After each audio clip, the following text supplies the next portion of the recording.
Hi everyone, welcome to our channel. ఈరోజు TET and డిఎస్సికి సంబంధించి 7th క్లాస్ తెలుగు సబ్జెక్ట్ నుండి ప్రతి చాప్టర్ వైజ్గా కవులు, రచయితలు, రచనలు, అర్థాలు, సామెతలు, జాతీయాలు, ఇతివృత్తం, ప్రక్రియ మొదలగు అన్ని అంశాల గురించి క్విక్ రివిజన్ చేద్దాం.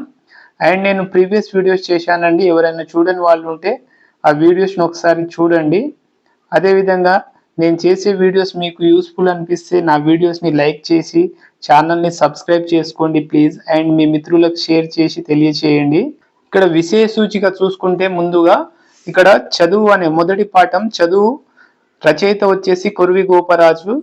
ఇక్కడ ఇతివృత్తం వచ్చేసి విద్య యొక్క ఆవశ్యకత గురించి తెలియజేస్తుంది. ప్రక్రియ వచ్చేసి కథా కావ్యానికి చెందింది. నెక్స్ట్ రెండోది నాయనమ్మ, రెండో లెసన్ నాయనమ్మ. ఈ ఇతివృత్తం వచ్చేసి వృద్ధుల పట్ల వైఖరి లేదా కుటుంబం యొక్క విలువలు. ఇది ప్రక్రియ వచ్చేసి కథానికకు చెందినది. నెక్స్ట్ ఇక్కడ థర్డ్ లెసన్ వచ్చేసి శతక సుధలు. ఇక్కడ కవులు శతక కవులు. నెక్స్ట్ ఇక్కడ ఇతివృత్తం నైతిక విలువలు. ప్రక్రియ వచ్చేసి శతకం గురించి. నెక్స్ట్ ఇక్కడ ఫోర్త్ లెసన్ అమ్మ జ్ఞాపకాలు.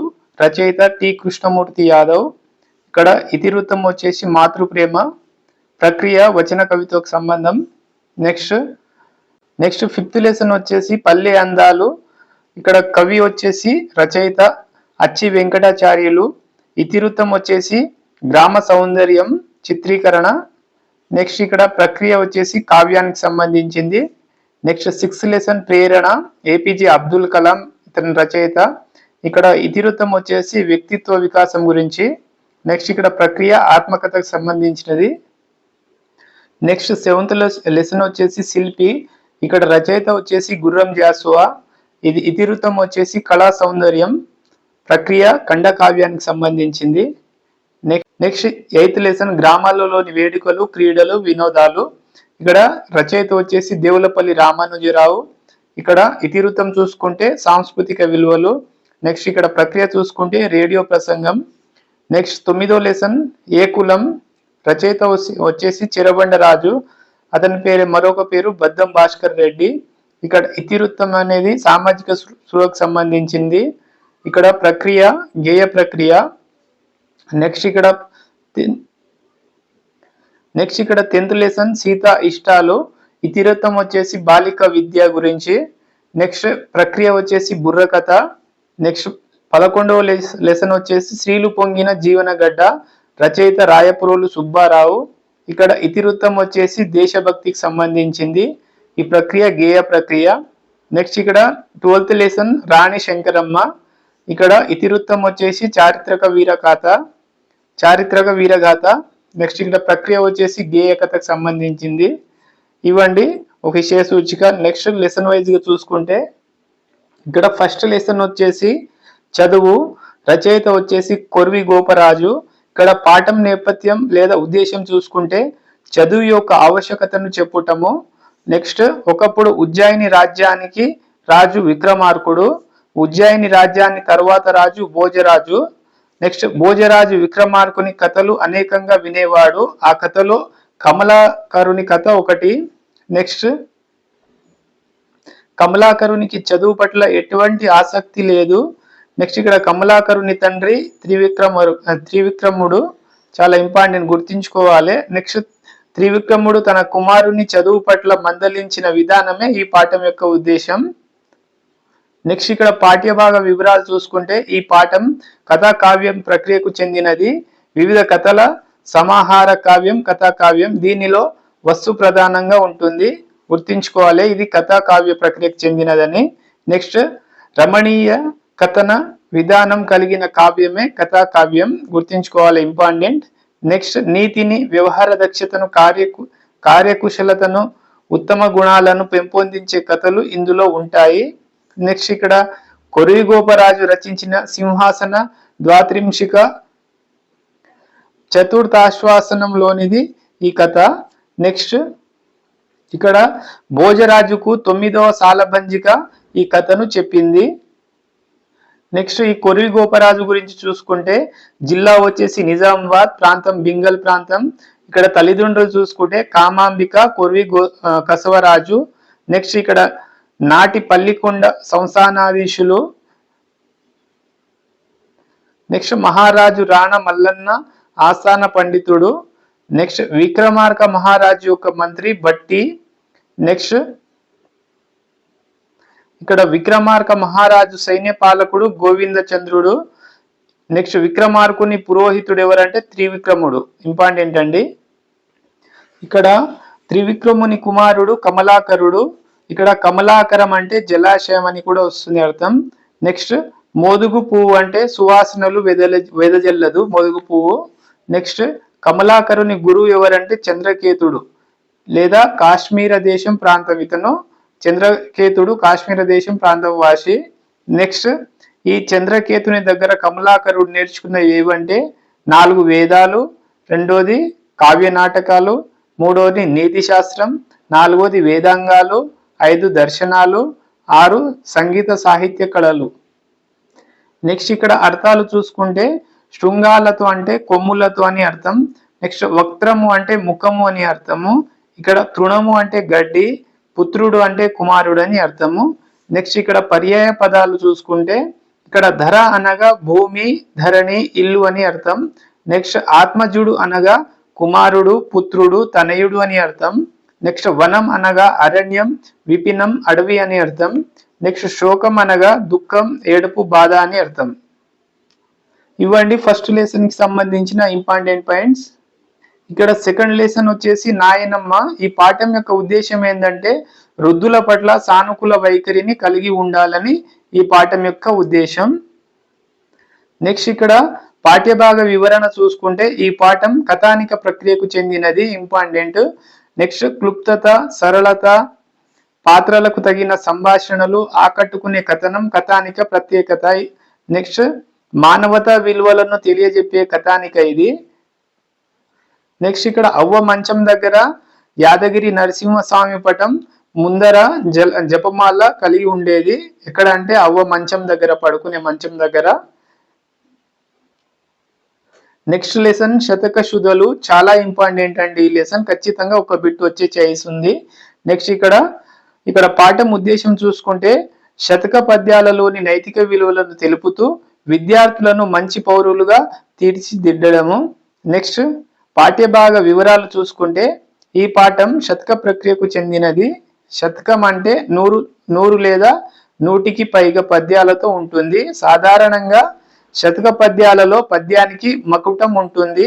ఇవి ముక్తకాలు అంటే ఏ పద్యానికి అదే స్వతంత్ర భావంతో ఉంటుందని అర్థం. ఇక్కడ 1వది శతకాలలో 1వది సుమతి శతకం. ఇక్కడ ఇతను బద్దెన్న. ఇక్కడ సుమతి శతకం ఎవరిది అంటే బద్దెన్నది. ఇక్కడ బద్దెన్నది మరొక పేరే భద్రభూపాలుడు అని లాస్ట్ టెట్ బిట్ లో అడిగడం జరిగింది. అందరూ బద్దెన్నది చదువుకున్నారు కానీ అక్కడ భద్రభూపాలుడు అని ఆప్షన్ లో ఇచ్చిండు. కొందరు మర్చిపోయి చేయలేకపోయారు. గుర్తించుకోండి, బద్దెన్నకు మరో పేరే భద్రభూపాలుడు. ఇతను 13వ శతాబ్దం కవి. నెక్స్ట్ ఇక్కడ లౌకిక నీతులను అతి సులువుగా కంద పద్యాలలో ఇమిర్చి సుమతి శతకాన్ని రాసిన కవి బద్దెన్న. ఇక్కడ బద్దెన్న వేములవాడ చాళుక్య రాజు, భద్రభూపాలుడు బద్దెన్న అని అర్థం. ఇతను సుమతి శతకం, రెండవది నీతి శాస్త్ర ముక్తావళి అంటే గ్రంథాలను రాశాడు. ఈ 2 గ్రంథాలు. ఇక్కడ నెక్స్ట్ వచ్చేసి రెండవది దాశరథి శతకం వచ్చేసి కంచెర్ల గోపన్నది. ఇతను 17వ శతాబ్దం కవి. ఇక్కడ కంచెర్ల గోపన్న రామదాసు. కంచెర్ల గోపన్న అంటేనే రామదాసు. నెక్స్ట్ మకుటం, ఇది దాశరథి కరుణా పయోనిధి అనే మకుటంతో ఉంటుంది. ఇతని జిల్లా వచ్చేసి ఖమ్మం జిల్లా, ప్రాంతం నేలకొండపల్లి. నెక్స్ట్ ఇక్కడ 3, 4వది చూసుకుంటే నరసింహ శతకం, 4వది నృకేశ్వరి శతకం. ఇక్కడ ఎవరిదంటే ఇది కాకుత్సవం శేషప్ప కవి, 18వ శతాబ్దానికి చెందిన కాకుత్సవం శేషప్ప కవి. ఇతని జిల్లా వచ్చేసి జగిత్యాల జిల్లా.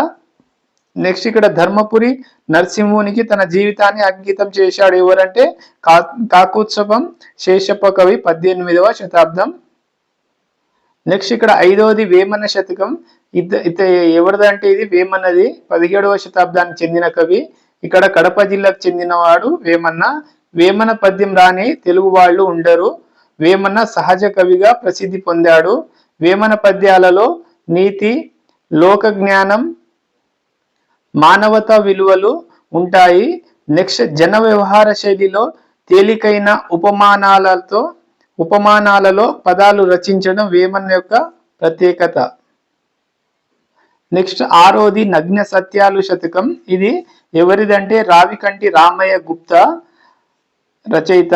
ఈ రావికంటి రామయ్య గుప్తా యొక్క జిల్లా వచ్చేసి పెద్దపల్లి జిల్లా, ప్రాంతం మంతాని. బిరుదు వచ్చేసి కవిరత్న. ఇది చాలా ఇంపార్టెంట్ అండి. కవిరత్న బిరుదు అనేది రావికంట రామయ్య గుప్తది. ఇతను చేసిన రచనలు వచ్చేసి గౌతమేశ్వర శతకం, రెండవది గీతామృతం, మూడవది వరద గోదావరి. నెక్స్ట్ వరకవిగా మంత్రకూటమ వేమనగా ప్రసిద్ధి చెందిండు ఇతను. ఎవరంటే రావికంటి రామయ్య గుప్తా. నెక్స్ట్ లెసన్ వచ్చేసి ఏడో శతకం శ్రీ శ్రీనివాస బొమ్మల శతకం. రచయిత వచ్చేసి డాక్టర్ ఆదేపు చంద్రమౌళి. ఇతని జిల్లా వచ్చేసి హనుమకొండ, గ్రామం రంగశాయిపేట. ఇతని బిరుదు వచ్చేసి కవిశాశంక. చాలా ఇంపార్టెంట్ అని గుర్తించుకోండి. కవిశాశంక బిరుదు ఆదేపు చంద్రమౌళిది. ఇతను చేసిన రచనలేమి వేములవాడ రాజరాజేశ్వర శతకం, నెక్స్ట్ రామాయణ రమణీయత అంటే ఇది పద్య కావ్యం. ఇవి రెండు రచనలు. నెక్స్ట్ ఇక్కడ శ్రీ యాదగిరి లక్ష్మీ నరసింహ శతకం. ఇది దూపాటి సంపత్ కుమారాచార్యులు. ఇతను 20వ శతాబ్దం కవి. ఇతని జిల్లా వచ్చేసి ఖమ్మం జిల్లా. ఇతని మకుటాలు చూసుకుంటే ఒకసారి మకుటం యాదగిరి వాస రమా విభో నృసింహ ప్రభు అనే మకుటాన్ని కలిగి ఉంటాయి ఇతని పద్యాలు. నెక్స్ట్ ఇక్కడ అర్థాలు చూసుకుంటే నరుడు అంటే మానవుడు, ధరిత్రి అంటే భూమి, జిహ్వ అంటే నాలుక, కపటము అంటే మోసము, గాలి అంటే అపహాస్యము. నెక్స్ట్ ఇది అదే విధంగా అదే అర్థం వచ్చే పదాలు చూసుకుంటే ధరిత్రి అంటే అవని, నేల, భూమి, తావి అంటే పరిమళము, సువాసన. ఇంపార్టెంట్ గుర్తించుకోవాలి. నెక్స్ట్ ఇక్కడ నానార్థాలు చూసుకుంటే శ్రీ అంటే సాలెపురుగు, పాము, సంపద. ఇంపార్టెంట్ అండి. శ్రీ అంటే సాలెపురుగు, పాము, సంపద. నెక్స్ట్ ధనము అంటే విత్తము, సంపద. ఇవ్వండి థర్డ్ లెసన్ లో ఉన్న important bits. Next fourth lesson అమ్మ జ్ఞాపకాలు. రచయిత వచ్చేసి టి కృష్ణమూర్తి యాదవ్. ఇక్కడ పాఠం యొక్క ఉద్దేశం చూసుకుంటే అమ్మ సేవలు, ప్రాధాన్యాన్ని, విలువను తెలుపుట. నెక్స్ట్ ఇక్కడ పాఠ్యభాగ వివరాలు చూసుకుంటే ఈ పాఠం వచన కవిత ప్రక్రియకు చెందినది. చాలా ఇంపార్టెంట్ అండి, గుర్తించుకోవాలి. నెక్స్ట్ తెలుగులోని వచన కవిత ఆంగ్ల సాహిత్య ప్రభావంతో వచ్చింది. నెక్స్ట్ ఇక్కడ ఆంగ్లంలో దీనిని ఫ్రీ వర్డ్స్ అంటారు. పద్య గేయాల్లో ఉండే ఛందస్సు, మాత్రగణాల నియమం లేకుండా స్వేచ్ఛగా భావయుక్తంగా వాక్యాలతో ఉంటుంది. దీనిని వచన కవితగా పిలుస్తారు. ఈ పాఠం కృష్ణమూర్తి యాదవ్ రచించిన శబ్నం కవిత సంపుటిలోనిది. ఇంపార్టెంట్ అండి, ఇది శబ్నం కవిత సంపుటిలోనిది. ఇక్కడ కృష్ణమూర్తి యాదవ్ యొక్క జిల్లా చూసుకుంటే హనుమకొండ, ఇక్కడ మండలం భీమదేవరపల్లి. నెక్స్ట్ ఈయన సామాన్యుని ఉచ్ఛ్వాస నిశ్వాసలను అక్షరాల్లోకి పొదిగి సామాన్య ప్రజల భాషలో కవితం రచించాడు. ఎవరంటే కృష్ణమూర్తి యాదవ్. తన తొలి కవితా సంపుటి తొక్కుడు బండతో సాహిత్య క్షేత్రంలో ప్రవేశించాడు. నెక్స్ట్ వీరి శబ్నం రెండవ కవితా సంపుటి. తొలి కవితా సంపుటి వచ్చేసి తొక్కుడు బండ, రెండవ కవితా సంపుటి వచ్చేసి శబ్నము. నెక్స్ట్ ఇక్కడ తొక్కుడు బండ, శబ్నం టి కృష్ణమూర్తి యాదవ్. ఇంపార్టెంట్ అండి, గుర్తించుకోవాలి. నెక్స్ట్ ఇక్కడ అర్థాలు చూసుకుంటే ప్రాంగణం అంటే ముంగిలి అంటే ప్రాంగణం అని కూడా గుర్తించుకోవాలి. నెక్స్ట్ గట్టు అంటే తీరం. ఇక్కడ అద్దకం అంటే రంగులు వేయడం, బట్టలకు రంగులు వేయడం అని గుర్తించుకోండి.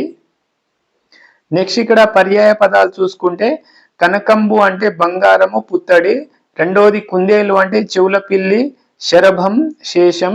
నెక్స్ట్ దూడ అంటే లేగ, క్రేపు లేదా పేర్పు అని అర్థం, గుర్తించుకోవాలి ఇది. నెక్స్ట్ ఇక్కడ ప్రకృతి వికృతులు చూసుకుంటే కుల్య అంటే కాలువ, ఆకాశం అనగా ఆకాశం. ఇక్కడ షాని సాగ పలకడం జరిగింది, ఖాను కాగ పలకడం జరిగింది. నెక్స్ట్ ఇక్కడ తెలంగాణ పదాలు చూసుకుంటే కొన్ని. ఇక్కడ కందిలి అంటే లాంతరు, ఇక్కడ గోందు అంటే జిగురు, జిమ్మలు అంటే చేపలు, లగాంచి అంటే బలంగా, ఆపతి అంటే కష్టం, ఉరుకు అంటే పరుగు.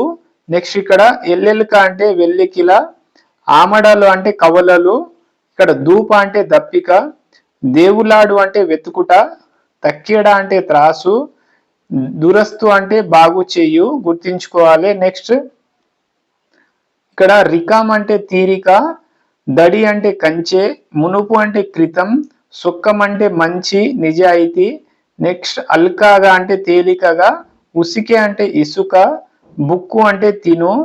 నెక్స్ట్ ఇక్కడ తప్పుకు అంటే మూత, బుగులు అంటే భయం, చెండు అంటే బంతి, పుడ అంటే ప్యాకెట్, కారటు అంటే ఉత్తరం, అగడు అంటే అత్యాశ, అగడు అత్యాశ, సైసు అంటే ఉండు అని అర్థం. నెక్స్ట్ ఇక్కడ సందుగు అంటే పెట్టి అని అర్థం, గుర్తుంచుకోవాలి. నెక్స్ట్ బోళ్ళు అంటే వంట గిన్నెలు, యారాలు అంటే తోడి కోడళ్ళు. నెక్స్ట్ ఇక్కడ అగడు అంటే అత్యాశ, సైసు అంటే ఉండు, కొప్పెర అంటే వేడి నీళ్లు కాగు చేయుట, కొప్పెర అంటే వేడి నీళ్లు కాగు. నెక్స్ట్ తంతి అంటే మెట్లు. ఇక్కడ కాపాయం అంటే పొదుపు, కాపాయం అంటే పొదుపు. నెక్స్ట్ భయాన్న అంటే ముందు ఇచ్చే డబ్బులు లేదా అడ్వాన్స్ గా చెప్తాము.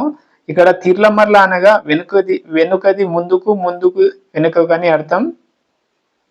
నెక్స్ట్ ఇక్కడ తెలంగాణ సామెతలు చూసుకుంటే అంతంత బీరకాయ పెద్ద సేరు మసాలా. నెక్స్ట్ రెండవది దంచిన దానికి బుక్కిందే కూలి అని అర్థం. నెక్స్ట్ మూడవది ఉపాసం ఉంటే అప్పు తీరది, ఊపిరితో బుర్ర పెరగది. నెక్స్ట్ ఎంగిలికి ఎగ్గి లేదు, తాగుబోతుకి సిగ్గి లేదు. నెక్స్ట్ పొత్తుల పని సుఖం, ఒంటిగా తిండి సుఖం. నెక్స్ట్ పగటి ముచ్చట పనికి చేటు, రాత్రి ముచ్చట నిద్రకు చేటు. నెక్స్ట్ ఇక్కడ నాభికాడ చల్లబడితే నవాబుతోని జవాబు ఇవ్వచ్చు. నెక్స్ట్ నాలుక మీద కాదు కడుపులో ఉండాలి. నెక్స్ట్ నాగుబామంత కోపం, జర్రిపోతంత పిరికి. నెక్స్ట్ ధైర్యం దండిది, చేయి మొండిది. నెక్స్ట్ గవ్వ అందనిదే, గడియ పురుషత్తు లేదు. ఇవ్వండి 4th లెసన్ లో ఉన్న ఇంపార్టెంట్ బిట్స్. ఇది నాట్ ఓన్లీ టెట్ అండి, డిఎస్సి కూడా యూజ్ అయ్యేటట్లు చెప్తున్నాను, గుర్తుంచుకోండి. ఇక్కడ 5th లెసన్ వచ్చేసి పల్లె అందాలు. ఇక్కడ 5th లెసన్ రచయిత పల్లె అందాల రచయిత అచ్చి వెంకటాచార్యులు. ఇక్కడ పాఠం యొక్క ఉద్దేశం చూసుకుంటే పల్లెటూరు సౌందర్యాన్ని గురించి తెలుపుట. ఇక్కడ పాఠ్యభాగం వివరాలు చూసుకుంటే ఈ పాఠం కావ్య ప్రక్రియకు చెందినది. దీని గ్రామీణ సౌందర్య చిత్రణతో పాటు పల్లె సోయగాన్ని కవి వర్ణించాడు. నెక్స్ట్ ఈ పాఠ్యభాగం అచ్చి వెంకటాచార్యులు రచించిన మా ఊరు లఘు కావ్యంలోనిది. నెక్స్ట్ ఇక్కడ అచ్చి వెంకటాచార్యులు కాలం చూసుకుంటే 1914 నుంచి 1985. ఇక్కడ జిల్లా చూసుకుంటే అచ్చి వెంకటాచార్యుల జిల్లా రాజన్న సిరిసిల్ల, మండలం ముస్తాబాదు, గ్రామం ఆవునూరు. ఇక్కడ రచనలు చూసుకుంటే ఆండాల్ బుర్రకథ, రెండవది మా ఊరు, మూడోది రాగమాల. ఇంపార్టెంట్ అంటే ఇతని రచనలు గుర్తుపెట్టుకోండి. అండమాల ఒకటోది, రెండోది మా ఊరు, మూడోది రాగమాల.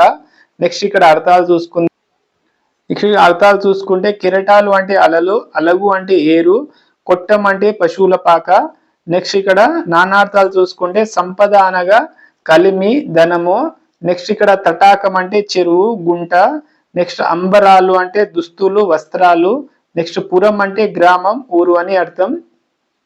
నెక్స్ట్ ఇక్కడ 6th లెసన్ ప్రేరణ. ఇక్కడ రచయిత ఎవరంటే డాక్టర్ ఏపీజే అబ్దుల్ కలాం. ఇక్కడ పాఠం యొక్క ఉద్దేశం మహానీయుల జీవితాల గురించి విద్యార్థులకు ప్రేరణను కలిగించుట. ఇక్కడ పాఠ్యభాగ వివరాలు చూసుకుంటే ఈ పాఠం ఆత్మకథ ప్రక్రియకు చెందినది. ఒక వ్యక్తి తన జీవిత విశేషాలని తానే గ్రంథస్థం చేసుకుంటే అది ఆత్మకథ అవుతుంది, గుర్తుంచుకోవాలి. నెక్స్ట్ ఇక్కడ ఆత్మకథనే స్వీయ చరిత్ర అని కూడా అంటారు. ఇందులో సమకాలీన విశేషాలు ప్రతిబింబిస్తాయి. రచయిత అనుభవాలే కాక ఆ కాలం నాటి సాంఘిక, ఆర్థిక, రాజకీయ పరిస్థితులు తెలుస్తాయి. నెక్స్ట్ ఇతరులకు ప్రేరణను కలిగిస్తాయి. ఇది ఉత్తమ పురుష కథనంలోనే ఉంటుంది, గుర్తుంచుకోవాలి.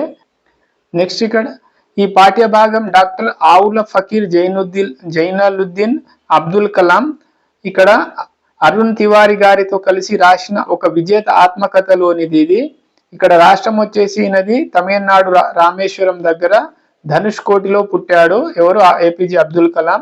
ఇతని పూర్తి పేరు వచ్చేసి ఆవుల్ ఫకీర్ జైనులాబ్దీన్ అబ్దుల్ కలాం. ఇతని రచనలు చూసుకుంటే 4 ఇంపార్టెంట్ అండి.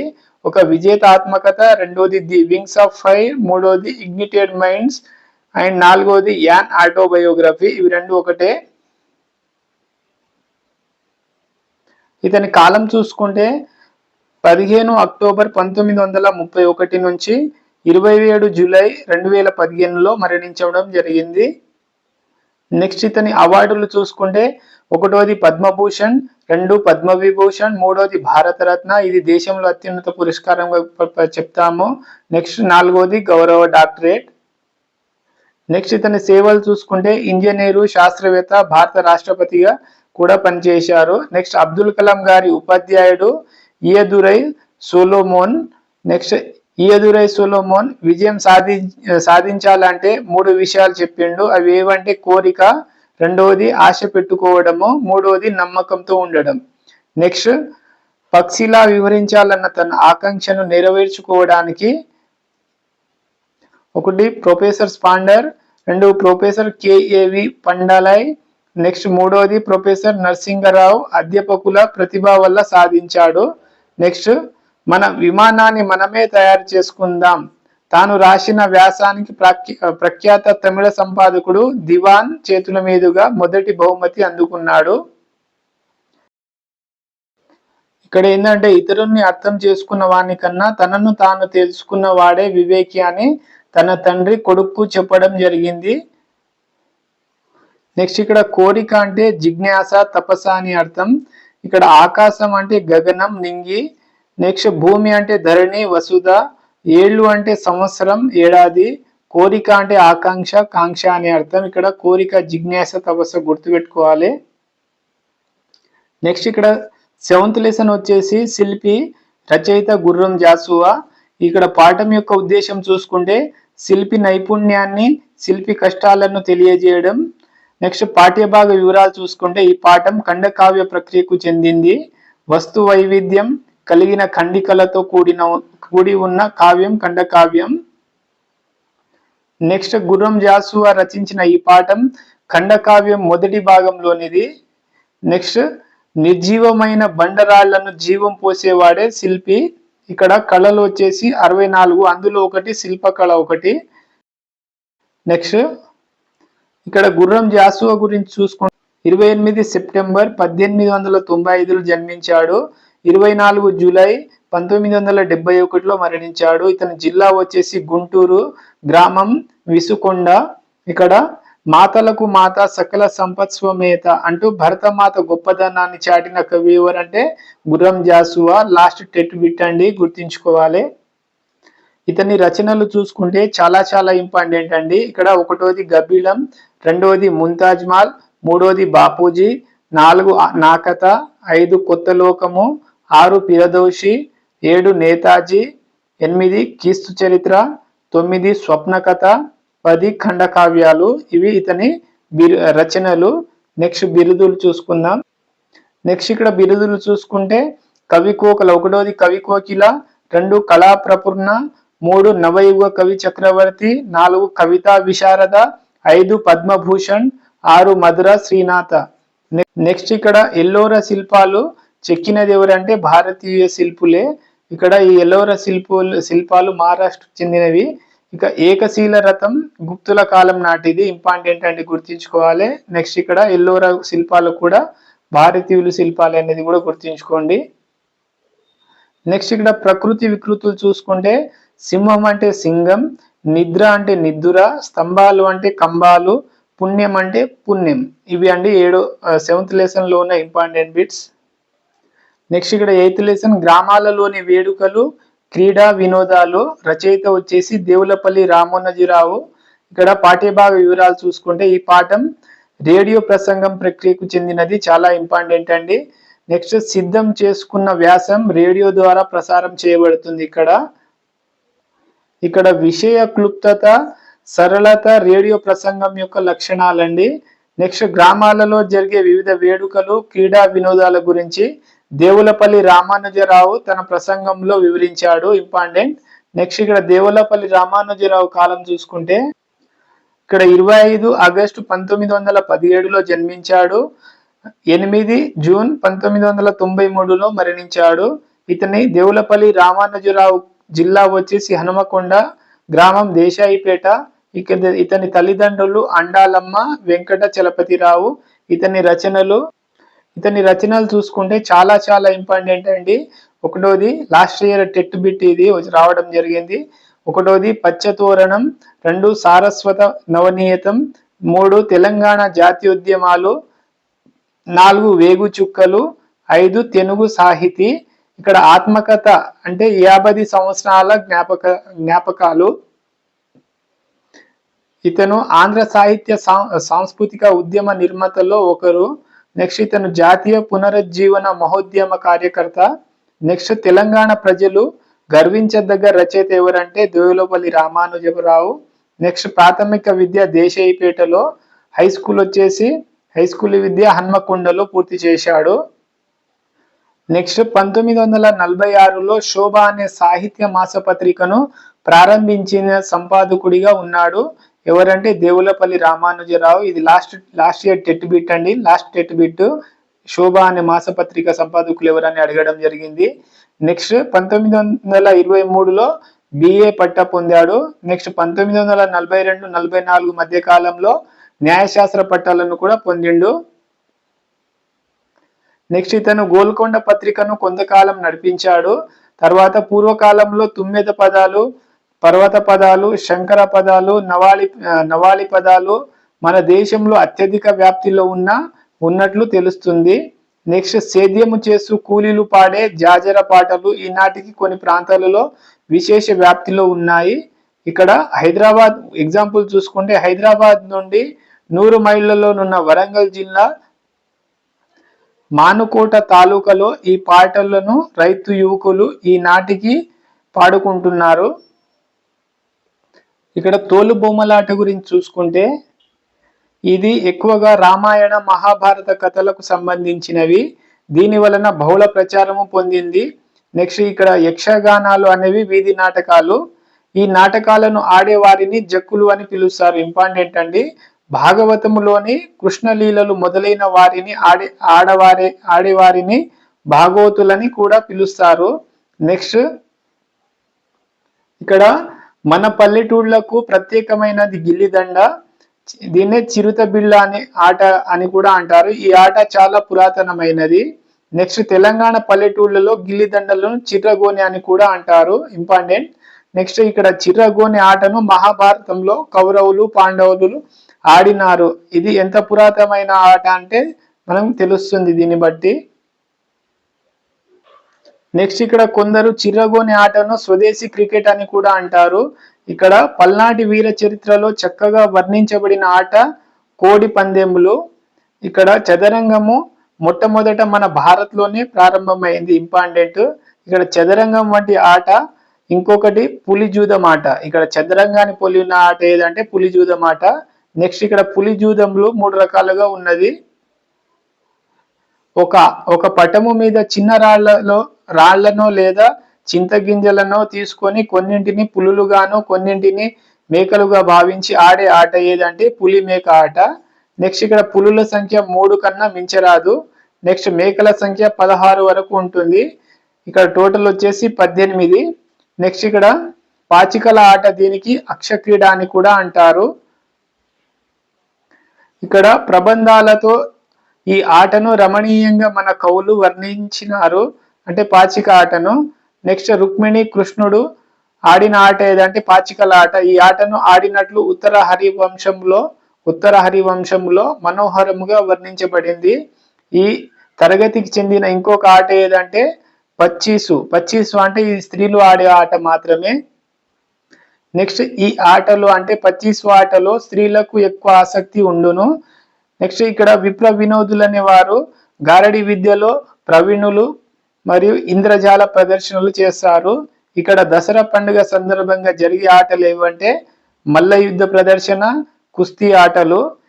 నెక్స్ట్ ఏరువాక పున్నమి అనగా జ్యేష్ఠ పున్నమి అని అర్థం. ఇది రైతులకు మిక్కిలి సంతోషకరమైన పబ్బము అంటే పండుగ. నెక్స్ట్ ఇక్కడ తెలంగాణ సాంస్కృతిక తీర్థాలకు వెళ్లే ఆచారం ఉంది. తెలంగాణలో సంక్రాంతికి తీర్థాలకు వెళ్లే ఆచారం ఉంది.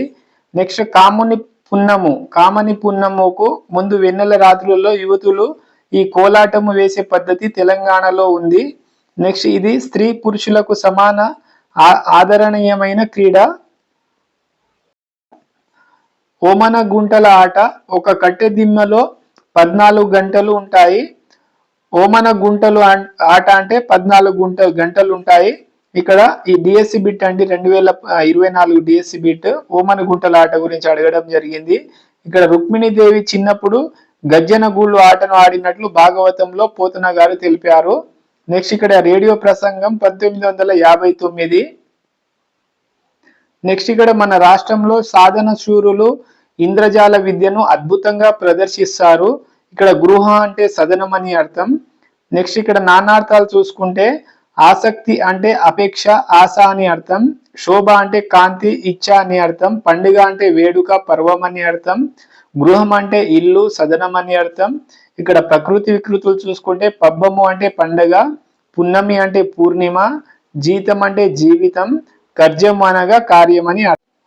నెక్స్ట్ 9th లెసన్ వచ్చేసి ఏ కులం. ఇక్కడ రచయిత వచ్చేసి చెరబండరాజు. ఈ పాఠ్యభాగ వివరాలు చూసుకుంటే ఈ పాఠం గేయ ప్రక్రియకు చెందినది. ఇది మాత్ర ఛందస్సులో ఉంటుంది. రాగయుక్తంగా పాడుకోవడానికి వీలుగా ఉంటుంది. ప్రస్తుత పాఠ్యభాగం చెరబండరాజు రచించిన జన్మ హక్కు అనే కవితా సంపుటిలోనిది. ఇంపార్టెంట్ అండి. నెక్స్ట్ ఇక్కడ చెరబండరాజు కాలం చూసుకుంటే ఇక్కడ 3 జనవరి 1944, 2 జూలై 1982లో మరణించాడు. ఇతని జిల్లా వచ్చేసి మేడ్చల్ మల్కాజ్గిరి, గ్రామం అంకుశాపురం. అసలు పేరు బద్దం భాస్కర్ రెడ్డి. చెరబండరాజు అసలు పేరు. ఇతని వృత్తి వచ్చేసి ఉపాధ్యాయునిగా పనిచేశాడు.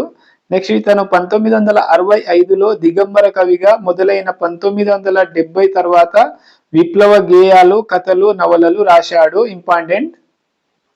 ఇతని కవితా సంకలనాలు చూసుకుంటే 1 గమ్యం, 2 పల్లవి, 3 ఇక్కడ 2 ముట్టడి, 3 పల్లవి, 4 కత్తిపాట పాటల సంకలనం కత్తిపాట. నెక్స్ట్ ఇక్కడ విప్లవ రచయితల సంఘం వ్యవస్థాపక సభ్యుడు. అర్థాలు చూసుకుంటే ఇత క్షీణించింది అంటే నశించింది, 2 కబుర్లు అంటే మాటలు, 3 కొలిమి అంటే కుంపటి, 4 కూడు అంటే తిండి, 5 కొండలు అంటే చారలు, 6 కొల్లబుల్లి అంటే అబద్ధపు మాటలు, 7 డొక్క అంటే కడుపు, 8 పాతరోత అంటే పాత ఆలోచన అని గుర్తుంచుకోండి. ఇక్కడ ప్రకృతి వికృతులు చూసుకుంటే పశువు అంటే పసరం అని అర్థం గుర్తుంచుకోవాలి. రథం అంటే అరథం అని అర్థం. రథం అంటే ఆరథం. నెక్స్ట్ 10th లెసన్ వచ్చేసి సీత ఇష్టాలు. ఈ పాఠం యొక్క ఉద్దేశం స్త్రీ పట్ల వివక్ష, స్త్రీ విద్య మరియు బుర్రకథ వంటి కళారూపాల వలన ప్రయోజనాలు. ఇక్కడ పాఠ్యభాగ వివరాలు చూసుకుంటే ఈ పాఠం బుర్రకథ ప్రక్రియకు చెందినది. జానపద కళారూపాల్లో బుర్రకథ ఒకటి. ఇందులో ఒక కథకుడు, 2 వంతి పాడేవాళ్ళు ఉంటారు. వచన గేయ రూపంలో కథలు చెబుతూ అభినయిస్తూ ప్రేక్షకులను రంజింపచేస్తారు. ఇక్కడ కథకుడు అంటే ఇక్కడ కథ చెప్పే వారిని కథకుడు అని అంటారు. గొంతు కలిపే వాళ్లను వంతుగాళ్ళు అని అంటారు. ఇక్కడ కథకుడు అంటే తంబూరా వాయిస్తాడు. కథకుడు ఏం చేస్తాడంటే తంబూరా వాయిస్తాడు. ఈ పాఠ్య భాగంలో కథకురాలు కృష్ణవేణి. నెక్స్ట్ ఇక్కడ వంతులు ఏమో 2 ఉంటారు. ఒకడు రాజు, రెండవది రోజా. ఇక్కడ గమనించాల్సింది సరోజిని నాయుడు తల్లి వరద సుందరీదేవి, తండ్రి వచ్చేసి అఘోరనాథ చపటోపాధ్యాయ గుర్తుంచుకోవాలి. నెక్స్ట్ ఇక్కడ వరద సుందరీదేవి నాంపల్లిలో బాలికల కోసం హాస్టల్ను ఏర్పాటు చేసింది. నెక్స్ట్ 11వ లెసన్ శ్రీలు పొంగిన జీవనగడ్డ. ఇక్కడ రచయిత వచ్చేసి రాయప్రోలు సుబ్బారావు.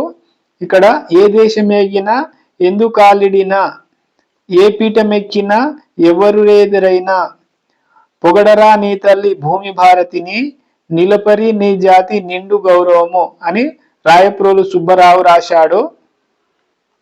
ఇక్కడ పాఠం ఉద్దేశం చూసుకుంటే భారతదేశ సంస్కృతి సాంప్రదాయాలు భిన్నత్వంలో ఏకత్వం అని తెలపడము పాఠం యొక్క ఉద్దేశం. ఇక్కడ పాఠ్యభాగ వివరాలు చూసుకుంటే ఈ పాఠం గేయ ప్రక్రియకు చెందినది. ఇది మాత్ర ఛందస్సులో రాగయుక్తంగా పాడుకోవడానికి వీలుగా ఉంటుంది. ఇది ఏంటంటే గేయ ప్రక్రియకు చెందినది. ఇంపార్టెంట్. ఇక్కడ రాయప్రోలు సుబ్బారావు జిల్లా వచ్చేసి గుంటూరు జిల్లా, గార్లపాడు గ్రామం. ఇక్కడ కావ్యాలు చూసుకుంటే ఇతని చాలా ఇంపార్టెంట్. ఇక కావ్యాలు అంటే రచనలు, ఒకటోది తృణ కంకణం, రెండోది స్వప్న కుమార, మూడోది ఆంధ్రావళి, నాలుగోది స్నేహలత, ఐదోది కష్టకమల, 6 జడకుచ్చులు, 7 వనమాల. ఇవి చాలా ఇంపార్టెంట్ అండి, గుర్తుంచుకోవాలి. నెక్స్ట్ ఇక్కడ గ్రంథాలు చూసుకుంటే ఒకటోది రమ్యాలోకం, 2 మాధురి దర్శనం. ఇంపార్టెంట్, గుర్తుంచుకోండి. ఇక్కడ ఒకటోది రమ్యాలోకం గ్రంథాలలో, రెండోది మాధురి దర్శనం. ఇక్కడ భావ కవిత్వానికి పేరెన్నిక గలవాడు రాయప్రోలు. నెక్స్ట్ ఇక్కడ అద్భుత వర్ణనలు, తెలుగుదనం, దేశభక్తి రాయప్రోలు కవిత్వంలో అడుగడిగిన వారు. నెక్స్ట్ ఇక్కడ అర్థాలు చూసుకుంటే విపినాలు అంటే అడవులు, విపినాలు అంటే అడవులు, భూతలం అంటే పైభాగం, మేళవింపు అంటే కలయిక లేదా కూర్పు, నెక్స్ట్ మధువు అంటే తేనె. నెక్స్ట్ ఇక్కడ సమానార్థాలు చూసుకుంటే ఇక్కడ సంపదలు అంటే స్త్రీలు, గొప్పవారు అంటే క్రాంత హృదయులు, బానిసతనం అంటే దాస్యము, వేడి అంటే కాక. నెక్స్ట్ ఇక్కడ ఒకే అర్థాన్ని ఇచ్చే పదాలు చూసుకుంటే విపినాలు అంటే అరణ్యాలు, ఇక్కడ విపినాలు అంటే అరణ్యాలు వస్తుంది, అక్కడ అడవులు కూడా వస్తాయండి, చూసుకోండి. నెక్స్ట్ ఇక్కడ వీరులు అంటే పౌరుషవంతులు, ధరణి అంటే గడ్డ, నెక్స్ట్ కలకాలం అంటే ఎల్లప్పుడు అని అర్థం.